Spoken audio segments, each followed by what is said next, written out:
Good, we have multitaskers here. Excellent. So I'm in a moment, I'm going to share my slideshow, but before I do, I don't know if you've touched on this topic at all, but it's of course a topic which really is at the in the background all the time as we open the Megillah, read the Megillah, and the topic is the Megillah religious? Other ways of phrasing this question are where is God? Is God present in the Megillah? Where is God in the Megillah?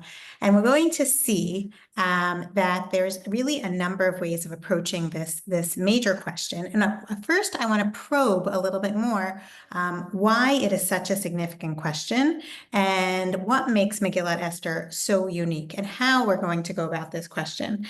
It's a funny thing to be asking, of course, because and I'm seeing the chat. And before I go on, I want to say that those of you who know me know that I do love interaction. So please feel free to, I'll pose some questions throughout, and please feel free to chime in and to share your thoughts and enrich us. And okay, so it's a funny question to be asking: is the Megillah religious? The Megillah is a book in Tanakh. How can we be asking, is the Megillah religious? Of course, we would think, of course it's religious. Karen, how can you even be asking us, is the Megillah religious?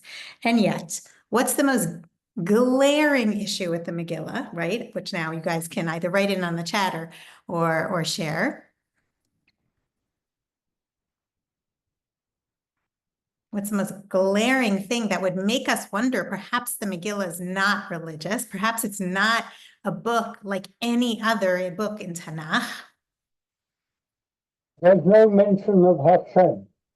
Okay, excellent. There is no explicit mention of God, right? We're going to phrase that really carefully. There is no explicit mention of Hashem, Elohim, the typical name of God. Okay, so where is God? Where is God in the Megillah? Besides that, there's a number, if anyone else wants to share any other reasons why we might be doubting the religiosity of the Megillah. Anyone else want to share? You can be as subversive and controversial as you want. You're only going to be listened to by 100 people on the recording, right, Jonathan? Beautiful. I'm seeing some great messages here. We don't know exactly how assimilated the Jews were in Persia. And I'm sure I heard you've been hearing about the history. So we don't know exactly when this story is happening. We know that it's generally happening during the Persian Empire.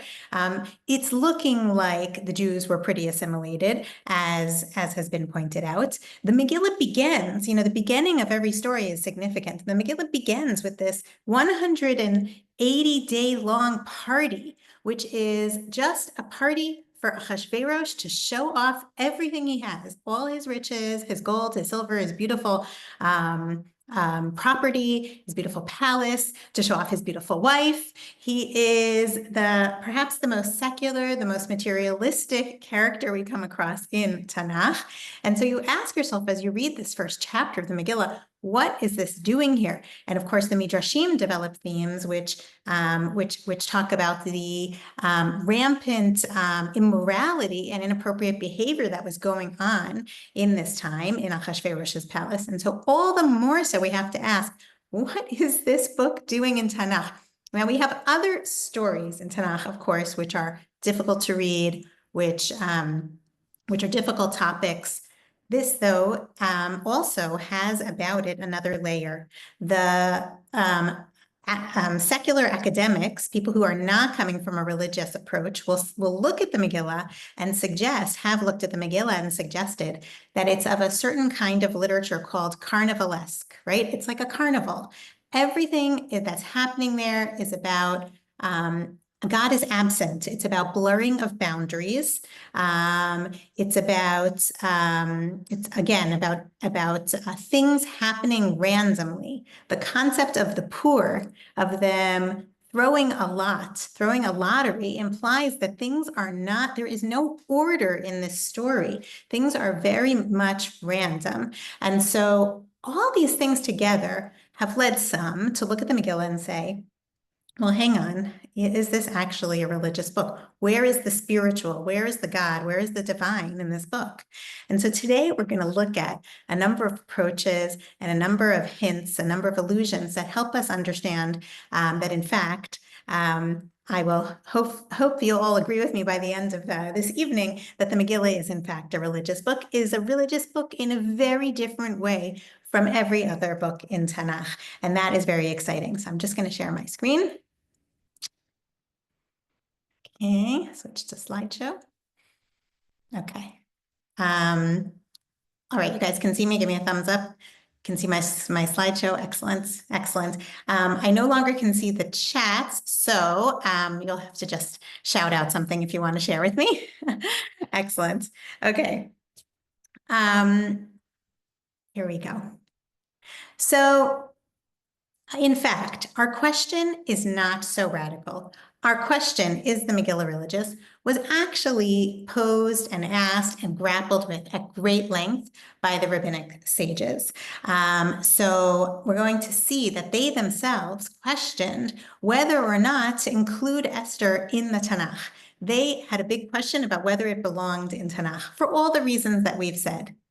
Now, one of the ways that they try, so we're going to see that they try again and again to assure us that the Megillah is divinely inspired, does have a religious background. And so here we see in Talmud Chulin, of all places, that there is a question, how do we know that how do we know that Esther is min haTorah, asks the Gemara, okay? How do we know Esther min haTorah minayin? From where do we know? Now, what a funny question. Esther is not in the Torah. Esther is in the books of Ketuvim, the books of writings.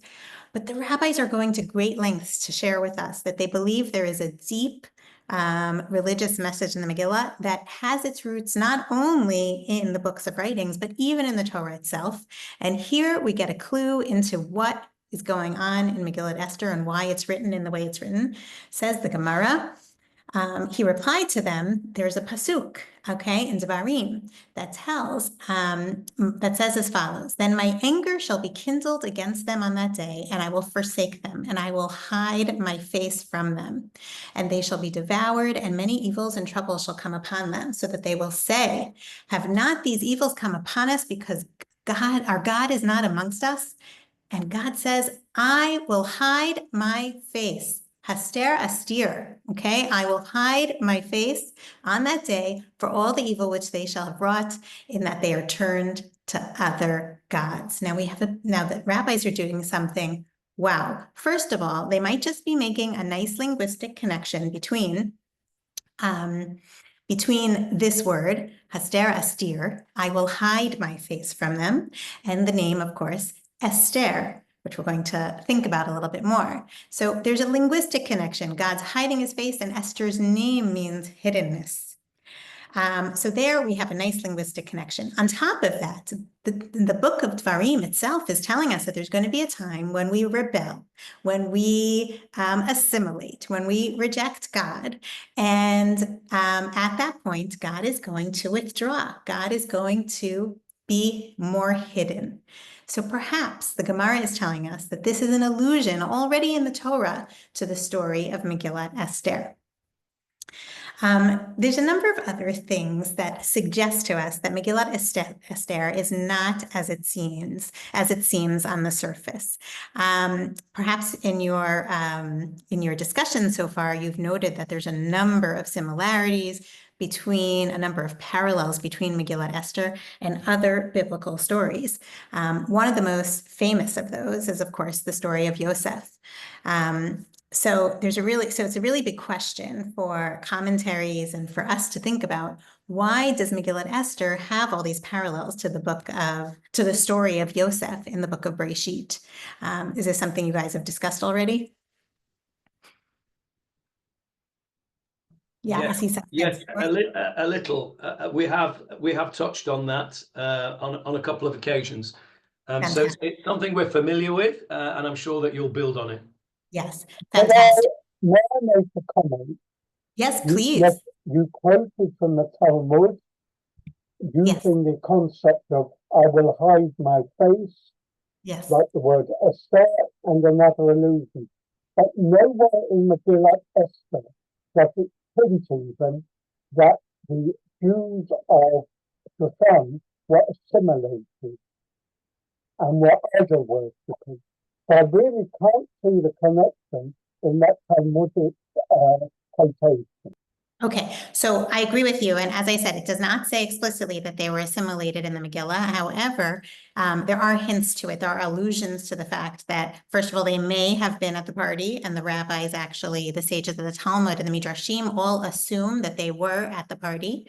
They assume that they were assimilating. There's a Midrash that says that Mordechai warned them not to go to Achashverosh's party because of all the licentiousness, and they didn't listen. And so you are right that the pshat, the literal reading, does not say they were for sure assimilated. But I believe, based on the biblical parallels, the Megillah is suggesting that that is what's going on. And we're going to see that in just a moment. And yes, the Gemara, as I said, that Talmudic piece may not have been saying that explicitly, but it's possible to read it that way. The names as well, of course, Karen, the names were very assimilated names. Esther and Mordechai are both foreign names named after gods, foreign gods. So, you know, it's like being called Peter or Paul. Yes, although Mordechai only has one name and he's considered very Jewish in the verse. But so that's, yes. Of course, he's named after Marduk, which is the god. That's one reading. Yeah.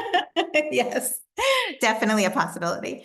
You know, one of the things that's so amazing about Megillah Esther is there's just endless amounts of ways of interpreting it. It's really just incredible. So here we have, I want to look at a few parallels. This idea, the Megillah itself does not explain why the Jews get into this point of crisis. What did they do? Exactly like was just mentioned by Harvey. No, the Megillah never says the Jews did bad things and therefore they were punished. We have that all over Tanakh elsewhere, but the Megillah doesn't say that. So it's hard to understand why they get put in this position that Haman's rising in power and decides to create a process of genocide. The other thing is that the Megillah, we don't hear anyone pray. There's a possibility a little bit that Esther asks the people to pray, but it's not explicit. And we don't hear God speaking to anyone or anyone crying out to God. These are big problems in terms of what, you know, how do we read this story? And yet the Megillah is always hinting at things as like in a hidden, sort of unclear, it's very subtle. And it's doing that, we're going to see, I believe, on purpose. So for instance, one of the stories it draws on is the story of Yosef. Now, Yosef, as you know, had a very good life until he found his brothers, you know, abandoned him, and he found his way into Egypt. And when he was in Egypt, he was placed as a servant in the house of Potiphar. And Potiphar took a liking to him, but unfortunately his wife took even more of a liking to him. And what happened was she tried to seduce him. He refused and was eventually thrown in jail. He had a very difficult time. He then rose up again. But Joseph's story is very much a story of he too went through an exile, went through a distance from God, went through a process of trying to find his faith in dark times and eventually redemption. Now, that has a lot of parallels to our story. The truth is, these stories also have tremendous relevance and resonance for our time, and we're going to continue to hear those reverberations throughout. So Esther chapter 2 tells us when she is, sorry, I'm going to start with Breshit, excuse me. In Breshit chapter 39, Potiphar, we hear, takes a liking to Joseph, right? He took a liking to Joseph. And so he put him in charge of his household, wonderful. And second, we hear in the second box that in Breshit 39 also, Eshet Potiphar, the wife of Potiphar, tried to seduce him day after day, and he did not yield to her request to lie beside her or to be with her. And we have almost the exact same language, first about Esther and then about Mordechai. About Esther, we hear when she is taken by into the palace with all the other women, the guy head guy who is in charge of all the women, the harem, chooses her. He's pleased with her. We hear the girl pleased him and won his favor, so he hastened to furnish her with cosmetics in her rations. Very similar parallel to Mr. Potiphar, how he treated Joseph, and Haggai, what he thought of Esther. And then we hear about Mordecai. Listen to this language. With Joseph, we heard she coaxed him day after day, but he did not yield to her request. Now, they also spoke to Mordecai, who was roaming the palace gates day after day, that he should leave and not be hanging around. But he would not listen to them. They told Haman in order to see whether Mordecai's resolve would prevail. Okay, so, and this also has to do with Mordecai not bowing down. So the language is very clear. In Tanakh, when the language is so parallel like this, the stories are calling out and saying, especially a later story is calling out to an earlier story and saying, compare me and try and make sense of this. Okay, so far we have the experience of Yosef and the experience of Esther and Mordecai have these parallels. But what else? There is more. Eventually, when Joseph rises in Egypt, we hear that Pharaoh removes his signet ring from his hand and puts it on Joseph's hand and dresses him in robes of fine linen and puts a gold chain about his neck. The same is said about Esther and Mordecai. The king slipped off his ring, which he'd taken back from Haman, and gave it to Mordecai. And Esther put Mordecai in charge of Haman's property. Mordecai left the king's presence in royal robes of blue and white with a magnificent crown of gold, etc., etc.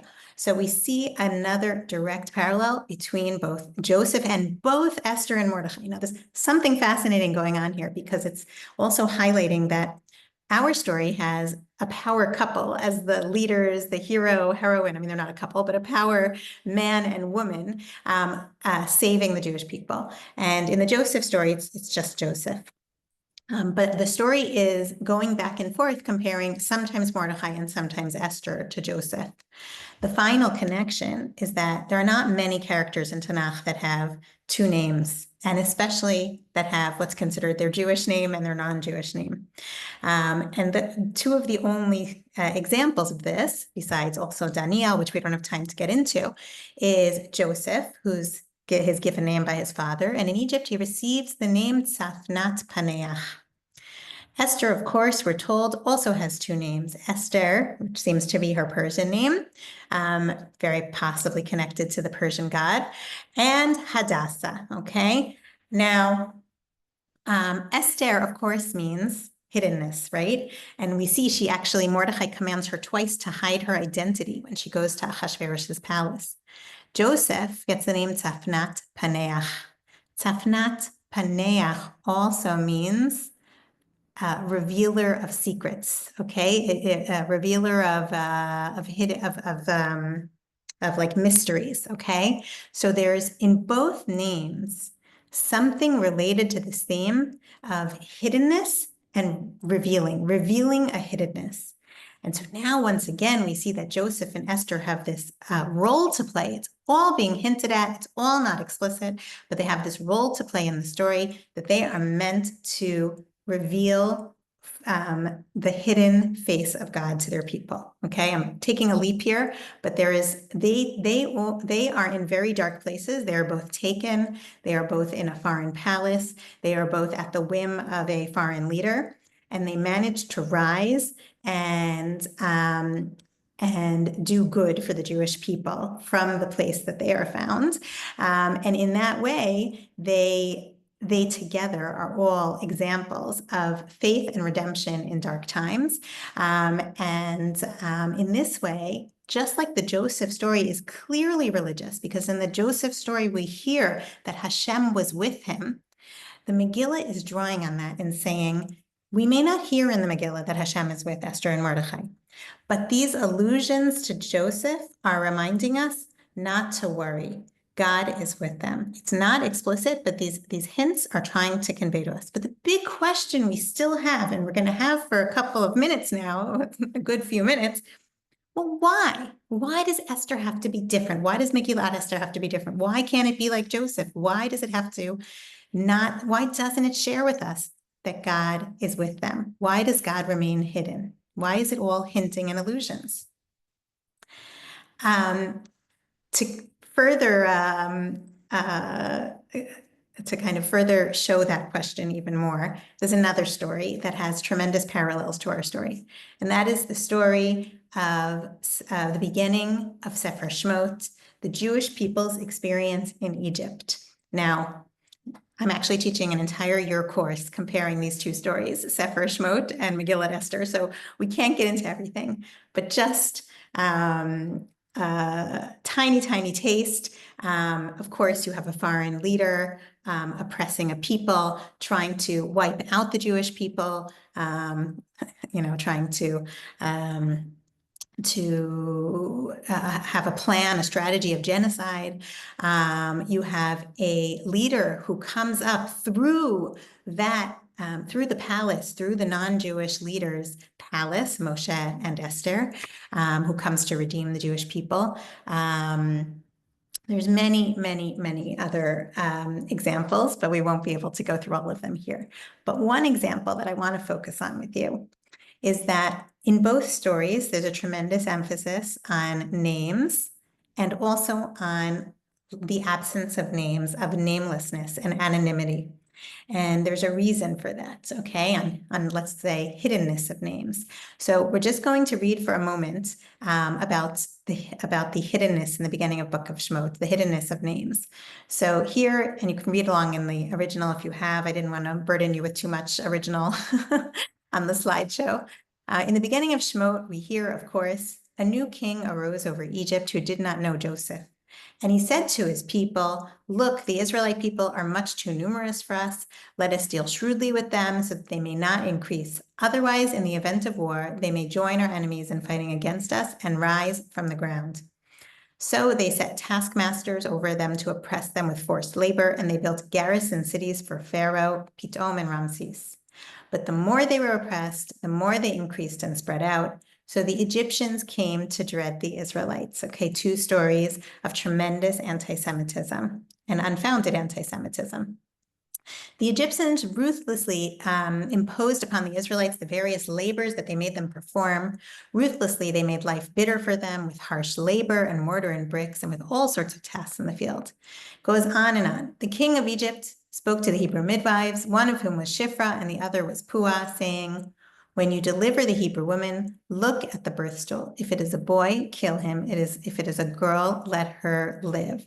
And now we have a very unusual occurrence in the book of Shmot. Until now, we have not heard about God. And in fact, we haven't even heard of anyone's name other than Paro, and now Shiphrah and Puah. And we hear the midwives, fearing God, did not do as the king of Egypt had told them, but they let the boys live. So then Paro charged all his people, saying, every boy that is born you shall throw into the Nile, but let every girl live. Now in the next chapter, again, we have a tremendous amount of anonymity. We hear about a man from the tribe of Levi who goes and takes a woman from the tribe of Levi, and they have a child. And we hear about the daughter of Paro, who doesn't have a name. She's just called the daughter of Paro. So there's a tremendous amount of namelessness and anonymity. The commentaries are fascinated with this, and many of them say that here too, there was a tremendous assimilation of the Jews in Egypt.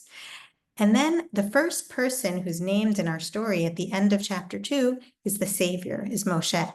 And with him too, there is a great debate. Was Moshe a Jewish name or a non-Jewish name? And so all these themes come up in all the story of Joseph, the Joseph narrative, the narrative of the Jews in Egypt, and the Esther story. In all these stories, we have Jews living in a foreign land with a foreign, at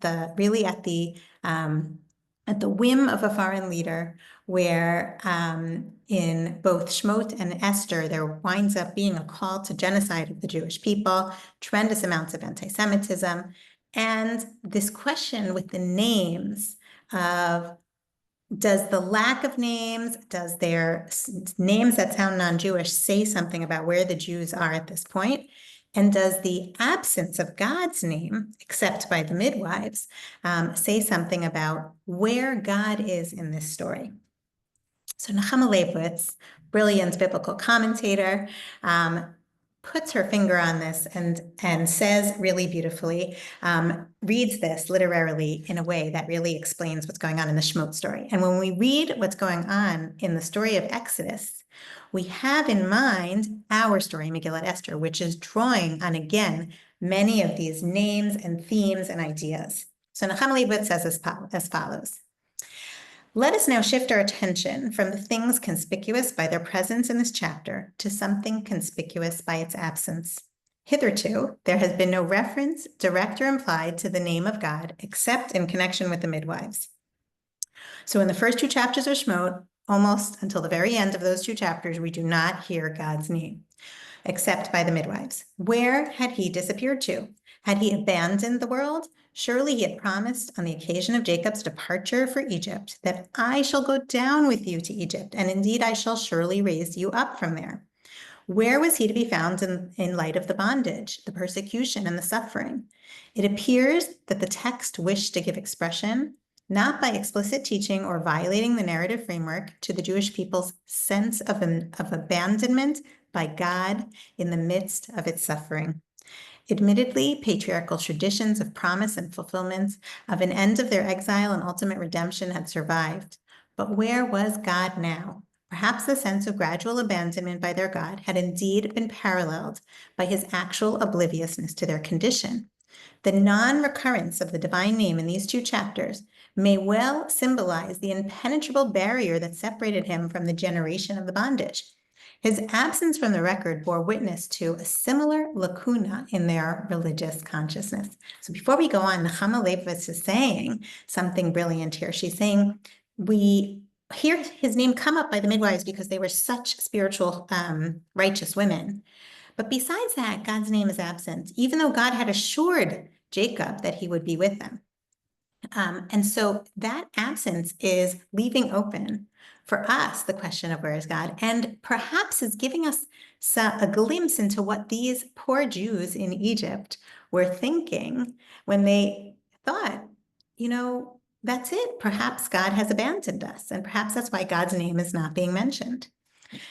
Suddenly, the darkness was pierced by a powerful beam of light. The impenetrable barrier that had separated the upper and lower worlds fell down. The heavens opened. The next 3 verses describe what took place. They mark the turning point of the story, the turning point from serfdom to redemption. The idea is projected more through the form, style, and structure of the text than its explicit content. By the way, this is true in the Megillah as well. The ideas that the Megillah is trying to get across, just like in Shemot, is that it's being expressed to us through the literary aspect of the text as much as by the actual words. So, okay. Here we go. So now we read at the end of chapter 2 of Shemot. Vayhi bayamim harabim. Now listen here. How many times we hear God's name? Vayhi bayamim harabim hahem. Vayamat melech Mitzrayim. Vayanchu bnei Israel min ha'avodah. Vayizaku v'tal shavatam el ha'elokim min ha'avodah. Now they don't cry out directly to God, but they were suffering so much and groaning from the weight of the bondage, they cried out, and their cries reached God.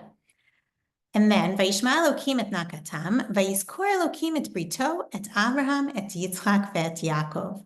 Vayar Elokim et bnei Yisrael, vayeda Elokim. Okay, how many times do we see God's name in these verses after 2 whole chapters of not hearing God's name? Okay, their cries went up to God, and God heard, and God remembered his covenant, and God saw, and God knew. That's 5 times, which is fascinating. It also parallels the language of redemption in the book of Exodus. And so Nechama Leibowitz writes, the sudden and successive reappearance of the divine name in the text signaled the end of the period of his estrangement from the world. No longer would he work from behind the scenes, but would act openly in full public view, bursting forth into the arena of history with a strong hand and an outstretched arm. So here, when we have this as one of the biblical stories which Megillah Esther is drawing on, we have the theological question, which of course has come up in our recent history and unfortunately our contemporary moment of seeing such trauma, such suffering, such terrible things that are beyond our imagination are possible. And trying to understand, where was God? Where is God? This question of reward and punishment and suffering and divine intervention, these are things that came up in the book of Exodus and come up in the book of Megillah Esther, and of course come up in our modern world. And the Tanakh is providing us tools to explore this. Yes, sorry. The fact that Jacob has been told, your people will be strangers in a strange land and will be afflicted originally for 400 years. That meant that God had prophesied this. He then withdrew himself until the time had come for him to come back. You see how the children of Israel had failed. Had they kept to him, or had they gone the way of Isaac? I think that could be an idea. I'm not able to hear. I apologize. Okay. I'm sorry about that. Okay. So now, okay, we are going along to the next source. The next source is also from the Gemara. The Gemara itself, as I mentioned, which I'm not bringing here, but is also mentioned, the Gemara says in Masachet Megillah, it actually asks the question, it raises that there was debate about whether or not they should include Megillah Esther in Tanakh, okay?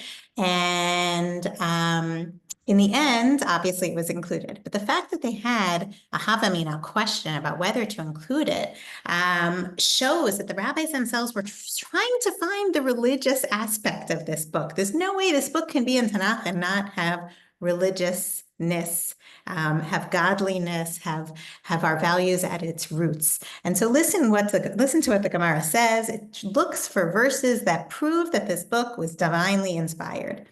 Tanya Rabbi Eliezer Omer, Esther Baruch HaKodesh Nemra, Shneamar Vayomer Haman Belibo. So for instance, Rabbi Eliezer says, I know the book of Esther was written with divine inspiration because it says, and Haman thought in his heart. Now, how do we know what Haman thought in his heart?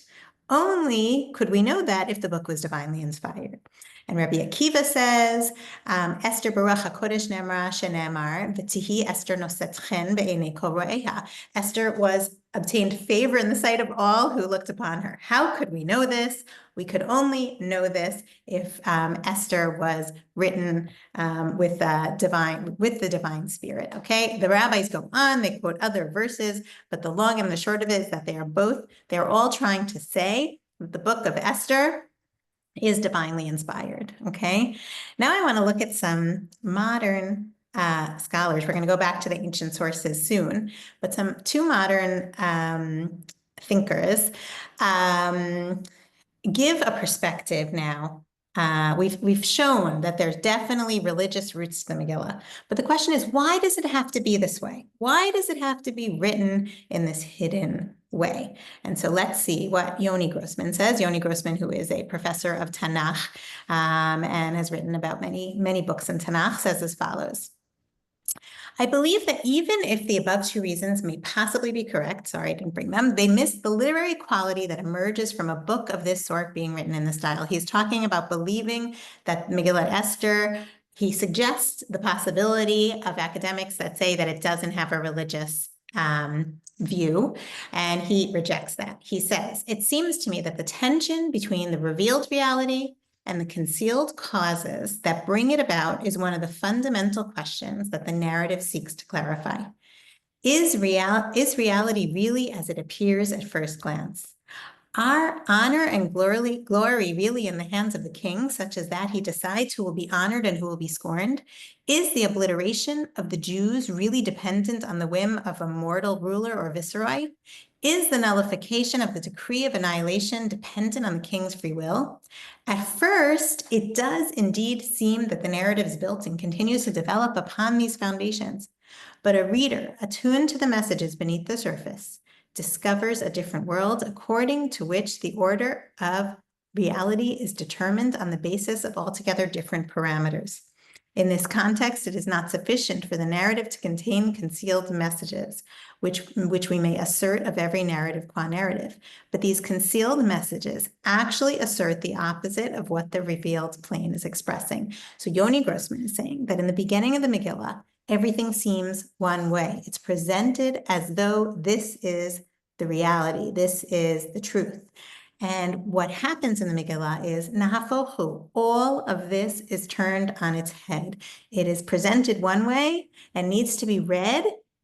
You need to read through the Megillah. Why do we read it twice in the night and in the morning? There are many reasons, but one of the reasons is because once you read through it once and you know how it ends, you need to go back to the beginning and see all of the hints that are there to say, this is going to go differently than you think. Don't be concerned that there's a chance of Achashverosh and his way winning, okay? And this really is the story of Jewish history. So many times in Jewish history, it seemed that someone else has the upper hand and the Jewish people were suffering to the extent that who knows what would be. And yet we have always shown the ability to turn it around, to survive. And so he says it's written in this way because this is exactly the point of Megillat Esther. So he says this brings us to one of the most fundamentally controversial points concerning the nature of Esther. Some scholars have argued that this text should be regarded as a satire, meant to entertain the reader, intended solely for his pleasure. There's no educational, moral, or spiritual message behind the story. According to this view, its purpose is merely to entertain and arouse gaiety. Others have maintained that the story is a secular one, a narrative in which God plays no role. Indeed, there can be no doubt that this book represents a radical deviation from the accepted biblical style. It contains no explicit mention of the land of Israel. The temple plays no overt role in it. There are no explicit teachings concerning reward and punishment, and most crucially, it contains no mention of God's name. This writing is so unusual that there can be no discussion of the significance of the story without addressing its style. Nevertheless, the question converts into its own answer. Is it possible that quite coincidentally, the name of God appears nowhere throughout the entire narrative? This phenomenon is so startling that it must be regarded as proof positive for the deliberate concealment for a reason. It is nistar, Esther, for a reason. In other words, the very difficulty is the best proof of the special concealed style of Esther. As Meinhold so accurately defines it, a religious book in non-religious language. So he's saying that this had to be written this way to show us, this is the point of Esther, that no matter how assimilated, no matter how lost, no matter how dangerous the moment seems to be for the Jewish people, no matter how secular the story seems to be, if it's in Tanakh, the book of Esther is saying, the truth will be revealed. This book has a very deep religious message, but it is veiled. So says Michael Fox, another thinker on the book of Esther.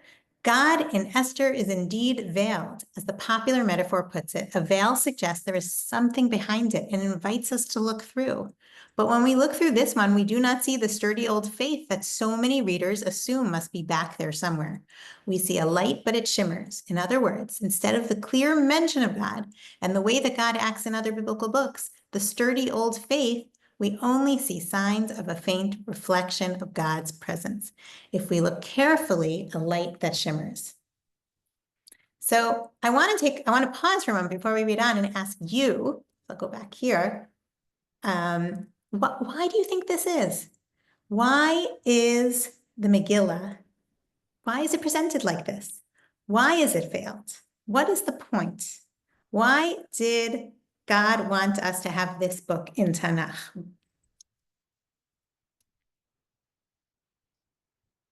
And I can see the chat now, so you can either chat or please share.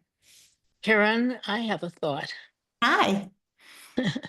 And it's something that I thank you for the lovely, lovely lecture, both for the substance and for the jumping off points that it provides. When looking at the story of the beginning of Shemot and Moses having been saved by the two people who are aware of God, and looking at Esther and how she saved the Jewish people, there in both of those stories, and particularly first in Shemot, we have the use of the Jewish people and their being rescued as against a world of injustice, or in the case of Esther, injustice and corruption. In order to not only to save the Jews, which is what all of your commentators talked about, but really to show God to the larger world. And here was the Persian Empire with all of its provinces, and there was Egypt with all of its rule, you know, from the Nile all the way up to Turkey. That you have in both instances the fact of how of God's power in order to correct just injustice through the Jewish people without needing to impose our God on those cultures, but really trying to impose the concept of justness and the, you know, the moral teachings that our God represents. And Beautiful. that's in both these stories. I love that. Thank you so much for sharing that point. And it is so true. We see in Shemot, especially as over the past few weeks of reading the Parsha, there is not only a battle to save the Jewish people and redeem the Jewish people from Egypt. God has to make a strong statement to Paro. It becomes a battle between God and Paro. And Paro, of course, in the end is defeated. And Paro and all of the anti-Egypt, all of Egypt represents, because there has to be, as you said, an educational message in the story. In our story too, that becomes the case. It becomes the culmination of the statement against what Amalek represents, the lack of compassion and the hatred and the cruelty. And so it is the culmination of that story, God's war on Amalek. And so, yes, that is very much there. And both these stories have this educational message for all time. And I think about what's going on in our world now, and I think that there's very much that feeling over the last year and a half. This is not a war. This is a clash of civilizations. Right. And a clash of concepts of justice and what the human trajectory should be. Mamash. So thank you so much for framing that way. That was really beautiful. Anyone else want to share a thought about why the Megillah has to be written this way, be veiled like this, be hidden? Why does it all have to be hidden? Why does Megillah have to be different from other books of? Can you hear me now? Can you hear me? It's a little hard to make out what you're saying. I'm so sorry. Okay. Yeah. Is this any better? Much better, yes. Right. It seems to me that maybe Megillah Esther is also for the use of people who are in Galut, and they feel that Hashem has left them. And here's an example of how you see the hidden hand behind things that are going on. Did you hear that? I think so. It's that that the Megillah shows it's giving us a model for when we feel God is hidden. Okay, beautiful. Absolutely. And I am going to run with that idea. So thank you. I'm so glad I was able to hear that. Anyone else want to share before we go on? I like your comparison between Yosef and Esther, but I think there's a fundamental difference. Esther, throughout the whole, Esther is Esther. She uses Esther Panim. She's known by this Persian name, and Hadassah's in the background. The Saneh Paneach is his name for court, but then it says immediately after that, it says, and Yosef went out. Yosef is always Ivri. He's always known. Yosef retains some much more of his Jewish identity. They all know. I mean, the court, they all know that he is Ivri, and he's going around going through the country to spy out what's going on in the land, so he understands the land. He hides himself from his brothers deliberately for that, but he doesn't hide himself. And even when it says in Shemot that the Pharaoh who knew who Yosef was. Not just Yosef was the savior of Egypt, but Yosef was Ha'ivri.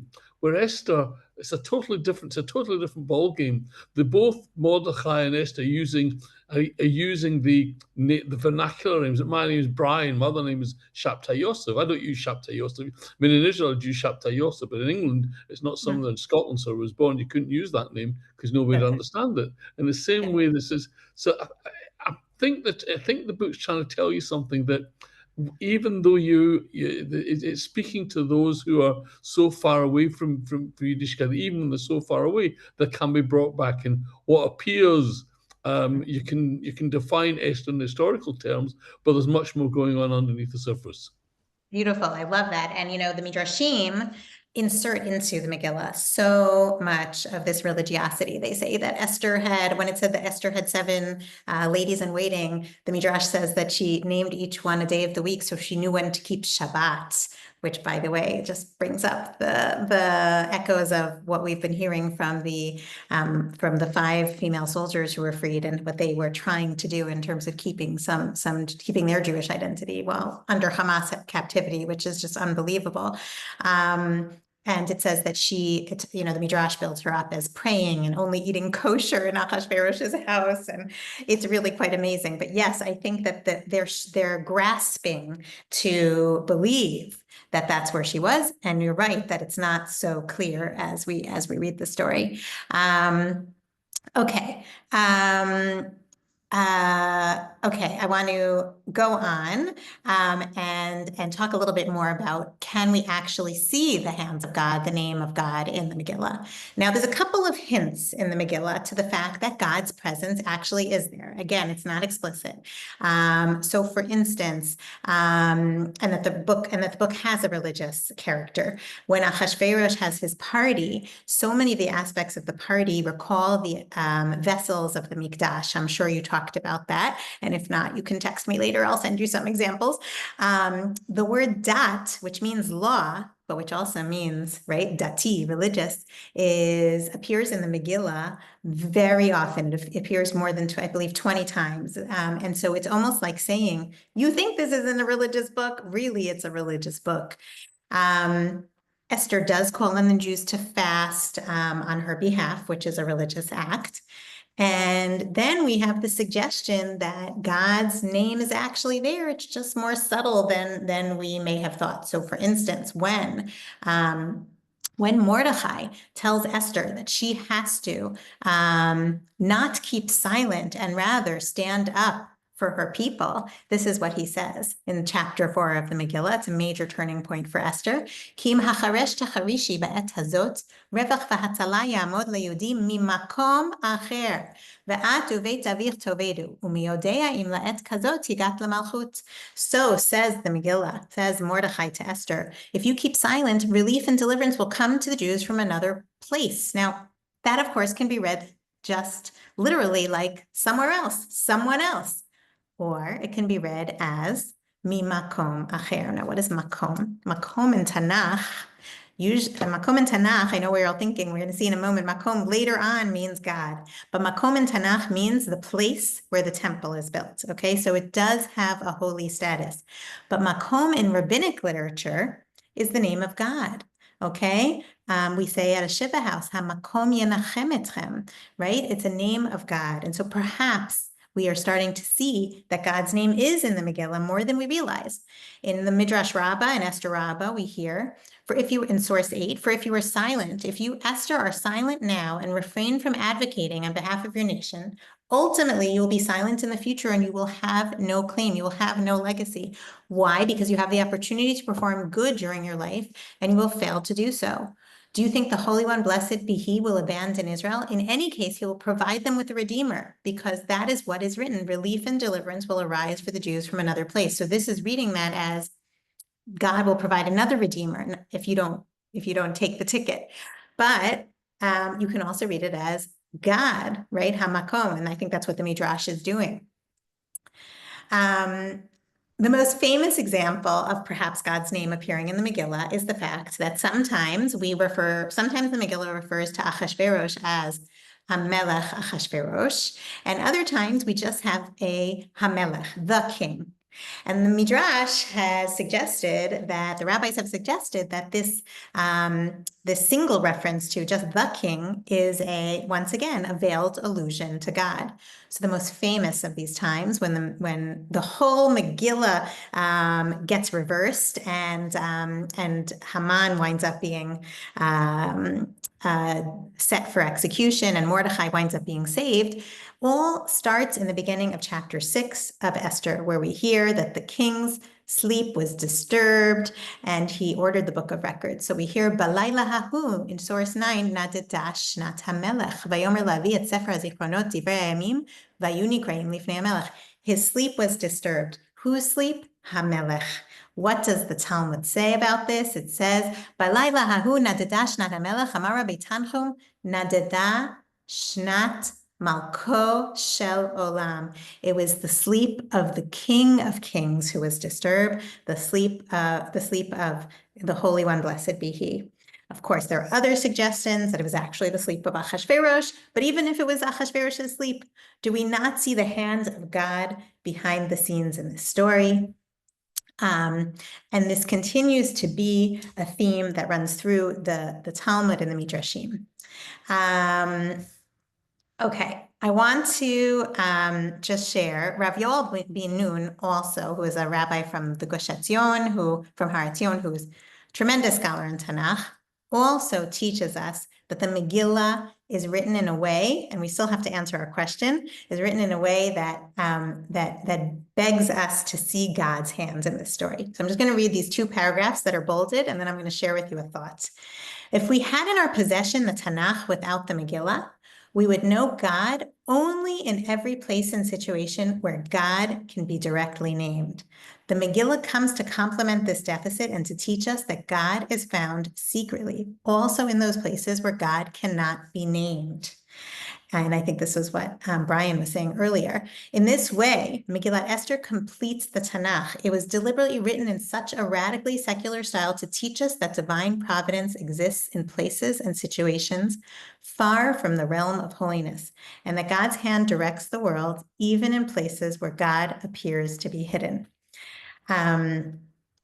There was one other place where we see a potential name of God, and this is something suggested by Rabbi David Silber, and that is when we hear that Mordechai, when we're introduced to Mordechai, we hear that he is living in Shushan, and he's the son of Yair, Shimi, Kish. I'm not going to get into that.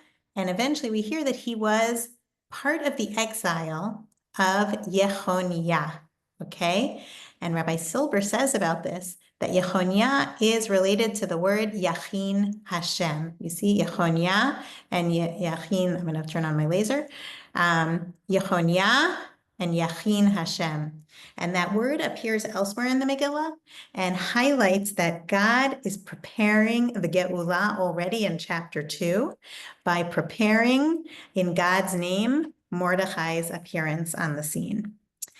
So now, to just give one final thought, I think that why Megillat Esther has to be like this, right? We still haven't no one has quite answered that.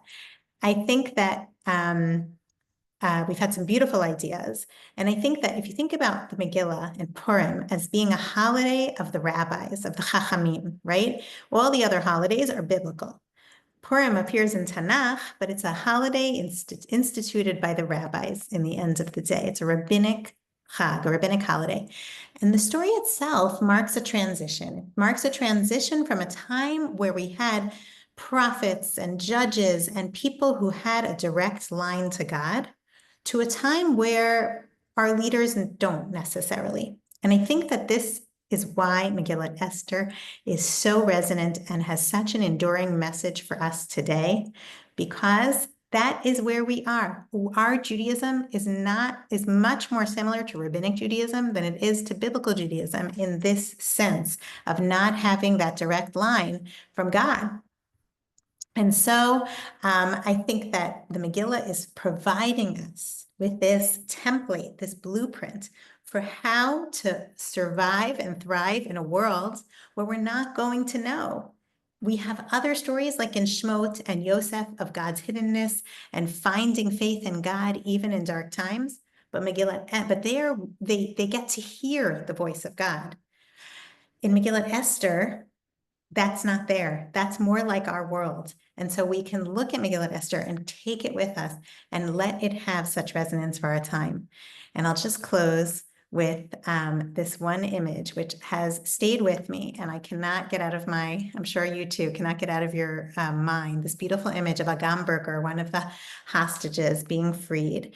And after all that time in captivity, the first thing she wrote on the whiteboard while being transported to the hospital was, B'derech emunah bacharti, u'b'derech emunah shavti. I chose the way of faith before, and I have returned in the way of faith. The ability to hold on to that faith when you can't see or feel the face of God, we can only imagine. It is a real life example of what Megillah Esther is trying to tell us in our time. And for me, it just brings this all the more so to our reality, to our world, and truly is an inspiration. So with that, I'm here for a few more questions and discussion, but I just wanted to give people the opportunity to leave on time. And thank you so much for inviting me to learn with you. Thank you so much, Karen. As always, very thought-provoking and very deep. I'm just going to share my screen with everyone, because I put it in the chat, but this is something which I have on my wall in my home. It's been in my home since I got married, because it's a very special thing that was found, an inscription on a cellar wall where Jews were hiding from the Nazis. And I think this sums up really what you were saying, Karen. I believe in the sun even when it's not shining. I believe in love when not feeling it. And I believe in God even when he is silent. And that is so powerful considering where it was found. And I think that sums up what you were saying. God is there, but we have to believe in him even when he's silent. And that Megillah is teaching us that. And I think you expressed that beautifully. And thank you so much for that. It's my pleasure. So nice to see you all. Wishing everyone a good Besorot Tovot to be continued. And yeah.